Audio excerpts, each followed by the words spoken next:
The Archdiocese is set to meet in bankruptcy court. A surprise announcement made on its website. Archbishop Jerome Listecki says it will release decades of documents related to clergy sex abuse.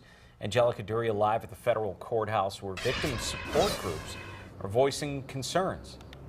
Yeah, good morning, guys. And the Survivors Network says the release of these documents is a major victory for the 550 victims who have filed cases in a bankruptcy court. This is something that they have waited for a long time, but it will be several months before that information is made public. Milwaukee Archbishop Jerome Listecki said on his blog that thousands of pages of documents, depositions, and reports of sexual abuse involving clergy dating as far back as 80 years will be released by July 1st. He says it'll be arranged in a timeline, and the information will show the majority of abusers were not known to the Archdiocese until years after they offended. He says in the 70s and 80s it was common to remove those priests for, quote, medical reasons before assigning them to another parish.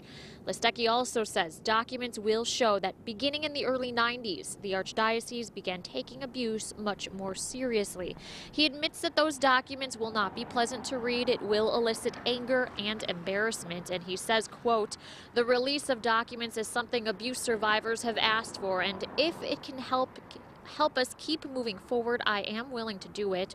Our response to abuse survivors, whether of clergy or others, will be part of the mission of the Church forever. Now, the Survivors Network of those abused by priests praise the release of these documents, but they say that these documents only pertain to 45 priests. They say that is only half of the alleged sex offenders within the Church, and they're hoping even more documents are released in the future, and they plan to detail all of that information at a news conference at 1 this afternoon.